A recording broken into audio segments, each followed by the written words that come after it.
नमस्कार मित्रांनो. आज आपण एका अतिशय पवित्र आणि शक्तिशाली दिवसाबद्दल जाणून घेणार आहोत. हनुमान जयंती. हनुमान जयंती म्हणजे भगवान हनुमानांचा जन्मदिन.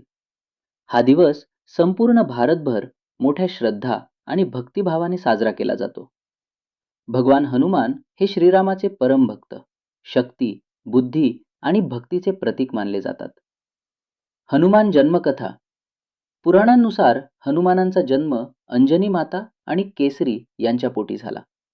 त्यामुळे त्यांना अंजनी पुत्र असेही म्हटले जाते.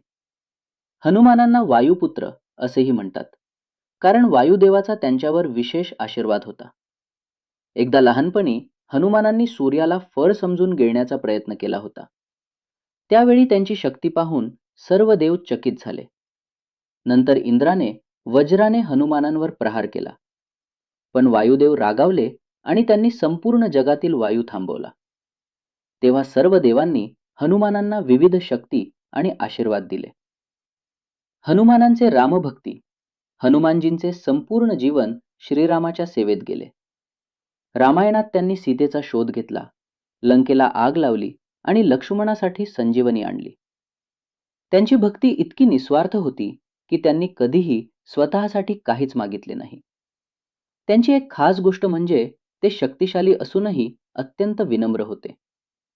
हे आपल्याला शिकवते की कितीही मोठे झालो तरी अहंकार नसावा. हनुमान जयंती कशी साजरी करावी? हनुमान जयंतीच्या दिवशी सकाळी लवकर उठून स्नान करावे. घरात किंवा मंदिरात जाऊन हनुमानांची पूजा करावी. हनुमान चालीसा, बजरंग बाण, सुंदरकांड यांचे पठण करणे अत्यंत शुभ मानले जाते. या दिवशी हनुमानांना सिंदूर, तेल आणि लाल फुले अर्पण करतात, कारण हनुमानांना लाल रंग खूप प्रिय आहे. या दिवशी विशेष उपाय. जर तुमच्या आयुष्यात अडचणी असतील, भीती वाटत असेल किंवा नकारात्मक ऊर्जा असेल, तर हनुमान जयंतीच्या दिवशी हा उपाय करा. एका नारळावर लाल वस्त्र बांधा आणि हनुमान मंदिरात अर्पण करा. ओम हनुमते नमः या मंत्राचा 108 वेळा जप करा. संध्याकाळी दिवा लावून हनुमान चालीसा वाचा. हा उपाय केल्याने तुमच्या आयुष्यात सकारात्मक बदल होऊ शकतो. हनुमानांचे गुण आपल्याला काय शिकवतात?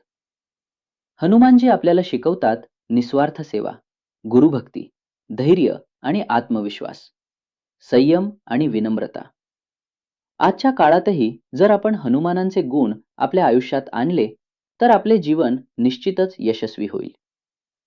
हनुमान जयंतीचे महत्त्व. हा दिवस फक्त सण नाही, तर आत्मशक्ती जागृत करण्याचा दिवस आहे. आपल्या भीतीवर विजय मिळवण्याचा दिवस आहे. हनुमानजींची उपासना केल्याने मन शांत होते आणि आत्मविश्वास वाढतो. शेवटचा संदेश मित्रांनो. हनुमान जयंतीच्या या पवित्र दिवशी एक संकल्प करा. आपण नेहमी सत्याचा मार्ग स्वीकारू, इतरांना मदत करू आणि आपल्या कर्तव्याचे पालन करू. जर तुम्हाला आयुष्यात यश हवे असेल तर हनुमानजींच्या मार्गावर चालणे खूप महत्त्वाचे आहे. जय हनुमान, जय श्रीराम. व्हिडिओ आवडल्यास लाईक, शेअर आणि सबस्क्राईब नक्की करा. रोज नवीन @स्वामी_समर्थ 96 पाहण्यासाठी चॅनलला सबस्क्राईब करा.